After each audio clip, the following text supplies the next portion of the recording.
Welcome to my presentation comparing two augmented reality devices available on the market today.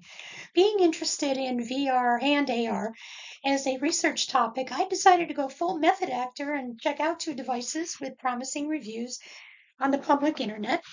Though I wasn't able to try these products on, the info available online is still worth comparing. So let's get ready to rumble.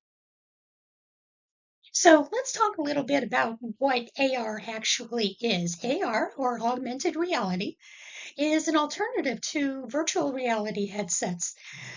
They're slightly different from products such as Oculus and MetaQuest. They impose a virtual layer of data on the user's real environment. This enables the user to see, in air quotes, the virtual and the real in one visual space. Smaller and lighter than VR headsets, often cheaper as well, AR glasses bridge the middle ground between VR immersive reality and no tech assistance at all.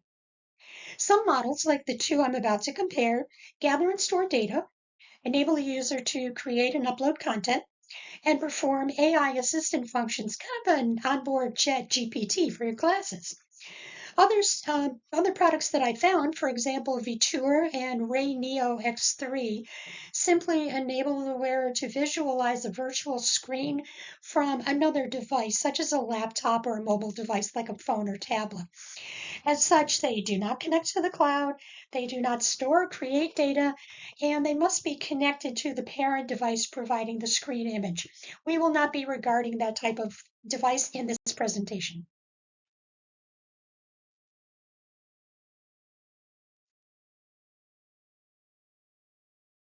First, let's talk about the Ray-ban Wayfarers. The Ray-ban website obviously sells dozens of iconic Wayfarer styles that we know and love, going back to the 1960s. They also sell several models of smart glasses, different available styles, frame colors, and lens colors. The AR Wayfarers look just like sunglasses because they are sunglasses. If a user needs prescription lenses, they can do that too. The prescription can be uploaded to Ray-Ban's site and a custom set of AR glasses created for the user. It's possible for a user to never use the tech functions of this eyewear, and no one would be the wiser. The only clue to an outside observer that these are smart glasses are the two front-mounted cameras near the temples. You can see them with that little eyelet thing at the top of each eye in the corner. Speakers are hidden from obvious view by being embedded in the tips of the temples and facing toward the user's skull. They would sit behind the ears with normal wear. This ensures that others can't hear or don't have to hear what you're hearing. Not to be outdone, Snap, the makers of Snapchat and Bitmoji, came out with its own AR wearable, Spectacles, in 2016. The latest model, Spectacles 5, is about 8 months old and it's not available to end consumers just yet. What Snap is doing is currently recruiting developers to develop apps for the device to ready it for the consumer market. Spectacles track hand movements and gestures, but not eye movements, which means you wouldn't be able to select an object just by looking at it. Spatial audio is available, but reviews I saw seem to vary on the audio quality. The models I saw online are heavier and bulkier than Wayfarers. They're just not as cool, let's face it. But spectacles are not nearly as techy and geeky as a full VR headset such as an Oculus or a MetaQuest. You'll notice the temples are a little bit thicker near the back. Those are the speakers. Ray-Ban has collaborated with Meta to bring the user a pretty fine-grained virtual overlay of one's world. As such, use of the device is covered by Meta's data and privacy policies. So in the subsequent slides, that's the policies that I'm going to be talking about. You can talk to Meta the way you would to Alexa or Siri. This can be a double-edged sword. Hey Meta, what is this building? Well, you've just educated yourself about a historical landmark, perhaps, and you've also told Meta where you are at the moment, and by extension, you've told her you're not home. Hey Meta, remember my room number? That's great for people that need a little memory jog for their hotel room, but now Meta knows there's, in my case at least, a single woman staying in a hotel room alone. Hey Meta, take a video. You're preserving some great memories. Are you also violating the privacy of others? But then again, you could be a hero if you capture a crime in progress. What's a girl to do? Hey, Meta, play some Brubeck. Well, I can't think of any downside to that because Brubeck is unassailable. Anyway, Meta AI can take up many different kinds of information based on what Wayfarer sees or hears on the user's demand. Meta is also controllable with your mobile device, meaning data that move in and out of the Wayfarer move through your phone as well. So, what can I do wearing Snap spectacles? Spectacles' main advantage is its video capabilities. This may change as those developers I mentioned earlier submit successful apps in other areas to Snap. Very little info on voice input into the spectacle seems to be available. And yeah, true to its name, all the reviews I saw in its own promo literature focus, no pun intended, on the video features and benefits. You can web surf, you can use apps, the few apps that are out there right now that are designed for spectacles. You can record video, you can take still photos, you can collaborate with other spectacles wearers for productivity and, of course, for games, because every app is going to figure out a way to play a game sooner or later. Because spectacles offer no eye movement tracking, as I mentioned before, you can't get info on an object just by looking at it. This seems to include translating foreign language displays. I hope someone develops an app for that. And of course, it being a Snap product, you can upload your content directly to Snapchat. Of course, pretty much any tech device these days, someone's going to figure out how to play games with it, make social connections with it, but smart glasses are finding many practical and productive applications as well. Smart glasses, as everybody at Towson University knows, are used in education contexts. We know this through the work of the Immersive Learning Innovation Lab. Um, Smart glasses are also used in medical, dental, and allied health fields, architecture and urban planning, retail and e-commerce, and many other fields. Each of these fields makes use of data, use by a single user, and communication between users. So it's worthwhile to ponder issues surrounding data privacy and storage, user rights, developer rights and liabilities, and avenues of redress when one's rights have been violated. Meta's terms of service for all their products includes verbiage to the effect of they can collect data on pretty much everything a user does on Facebook, Instagram, and with Meta AI, which Wayfarers incorporate. Meta acknowledges that the user may choose to withhold certain information of their choice. The user may delete certain information, and they can also download their data so that they can inspect it for review and maybe update it as needed. Snap sets slightly different terms of service for the US and everywhere else in the world. In the US terms of service, one thing that jumped out at me was the clause stating that we users agree to mandatory binding arbitration and waive rights to participate in a class action lawsuit. I'm not completely convinced that such a clause is enforceable, and a quick scan of the interwebs, specifically a site that I like, classaction.org, reveals at least two class actions Snap has had against it in the past 2 years, one of which was dismissed recently with prejudice, meaning we won't see it again in a court of law, and another one that is ongoing. Apparently, the parties are still negotiating on that one. In addition, Snap is specific about who may not use their services. They're off limits to those under age 13 or whatever the legal age is in their jurisdiction, convicted sex offenders, those who are unable to enter into a binding contract for any reason, or those who are on a federal restricted list, and they specifically call out the Treasury Department's list of specially designated nationals. That's a huge list. I found it online. It's over 3,000 pages. Nice read. Snap acknowledges your ownership of stuff you upload, but quotes here, you grant Snap and our affiliates a worldwide royalty-free, sub-licensable, and transferable license to host, store, cache, use, display, reproduce, modify, adapt, edit, publish, analyze, transmit, and distribute that content, including the name, image, likeness, or voice of anyone featured in it. Whew, that's quite a quote. That's pretty broad. I interpret this to mean that Snap has a license to use stuff with people in it, whether they've granted express permission to Snap or not. As is well known by now, if you read the news, Meta, Facebook, Instagram, and Ray-ban Wayfarers collect data from users of all of its products. In addition to the user-provided info, Meta collects data on activities such as content creation, messages in the apps, and metadata on all of those. Meta also collects data on ads the user interacts with. Meta acknowledges some of the data they collect may have special protections under the laws of the jurisdiction the user's in. Those may include, and I quote, religious views, your sexual orientation, political views, health, racial or ethnic origin, philosophical beliefs, or trade union membership. I'm a little perplexed that Meta considers protection of those groups special. It shouldn't be special. Those groups deserve the same protection as everybody else.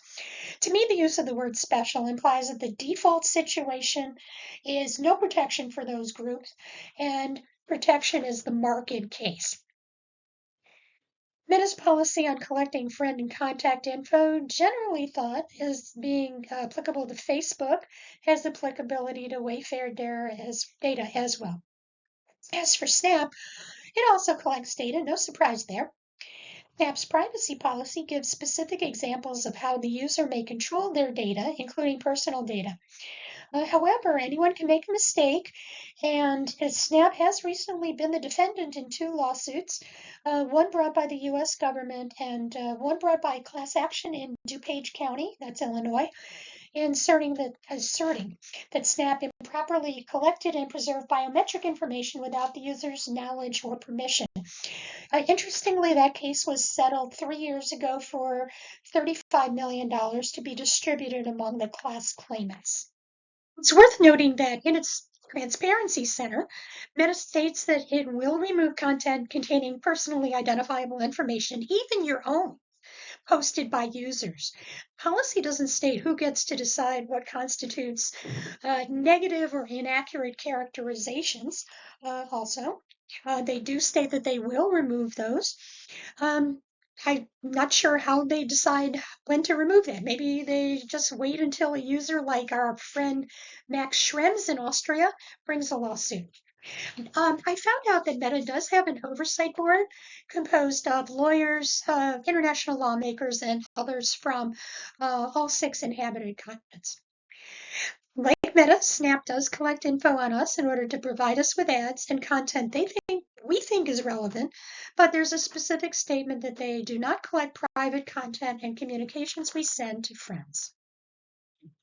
To me, digital health means being a good steward of your own data, but both sides offer tools to use technology to improve your actual bodily health and mental health. In Meta's Online Safety Center, its recommendations appear to put the onus for digital health on the users themselves, individually and in the aggregate.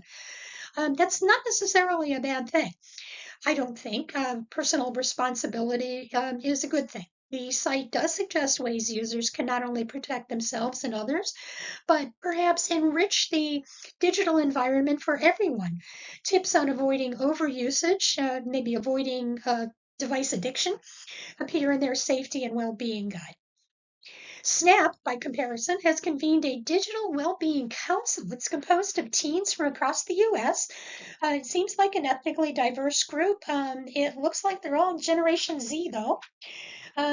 Snap states that they have researched and developed a methodology for scoring digital well-being, and that's targeted at Gen Z, which kind of made me wonder, well, or what about the rest of us? Don't we deserve digital well-being as well? So this was kind of concerning to an old boomer like myself. Everybody can benefit from good digital health practices. Why focus on just one generation? It's noteworthy that I had to do a lot of searching to find Meta's intellectual property policy. It was not easily accessible from the terms of service, the privacy policy, or anything else in their site. I had to DuckDuckGo it. Meta prohibits users from posting content that violates anyone's copyright or trademark. Links in the intellectual property policy exist for Users who want to report a copyright infringement on any Meta product. That includes Facebook, Instagram, WhatsApp, Quest, and Meta AI, which Wayfarers use. So presumably that link covers the Wayfarer use and copyright infringement. The policy itself is not clear, though, on what constitutes an IP violation while using the Wayfarers. I also noticed there's a dedicated email address for reporting violations. Snap kind of does the same thing. In addition to any previously mentioned data collection protections, Snap's stated protections of users' copyrighted info sounded rather strict, and it was quite detailed. Snap also has a dedicated email for reporting copyright violations. I wonder if this is becoming a standard in the industry. Snap does state that users will be terminated for repeated violations of the policy. Couldn't find indemnification clauses specifically pertaining to Wayfarers. Ray-ban has an indemnification clause for its not smart glasses. It applies to Luxottica, which is Ray-ban's parent company. I'm going to assume that Meta's policies apply to the smart Wayfarers. Interestingly, the binding arbitration clause is attached to indemnification, and unlike most other sites I've seen, it's not mandatory. It calls out exceptions in a few narrow cases, such as filing for damages in small claims court, where the user does not have to agree to mandatory binding arbitration. However, Snap does require mandatory binding arbitration, and you notice sometimes even they can't enforce that. In their terms of service, Snap puts forth specific conditions for which they assume no responsibility during spectacles use. The standard indemnification clause is part of the business services agreement. When I first saw the topic posted on Blackboard, one thing that came to mind for me to ponder is the issue of whether an AR or a VR, I guess, captured video could be used as evidence in a court of law. After all, the video output in both devices' cases is a standard format, can be MP4 or AVI, from what I understand. I did go scouring the interwebs, and I couldn't find a case. I did find a news story of Judge Andrew Siegel. You can DuckDuckGo him in Broward County, Florida, who donned a MetaQuest to witness for himself what the defendant in an assault case claims to have seen and done, and I guess not done, during the incident. Apparently, this was groundbreaking, at least in the United States. I also found an instance where a British case featured the use of AR glasses by investigators to take a panoramic view of a crime scene. As with the incident footage in the case Judge Siegel heard, it seems to me that if that output is a standard format, it might not matter the source. One concern I do have about using the smart glasses this way is in recording environments where a crime has occurred, society would be relying on the wearer's sense of ethics to record an entire scene, not leaving anything out that might influence subsequent litigation one way or the other. It's not hard, for me anyway, to imagine a scenario in which an investigator intent on scoring an arrest might inadvertently or deliberately overlook evidence that would favor one side or another. A standard of ethics needs to be developed governing the appropriate practices and procedures in collecting evidence through smart devices like this. I'm envisioning maybe a certification organization or maybe a subcommittee within a professional organization such as Fraternal Order of Police, or World Association of Detectives. That would be an appropriate place to begin developing and assuming stewardship of those standards without government involvement. That concludes my current search for the best AR glasses for me. These two brands are still duking it out in my mind. I'll be keeping an eye on future developments and, of course, online sales. Using one of these devices may even spur me to become an application developer myself. Thanks for watching.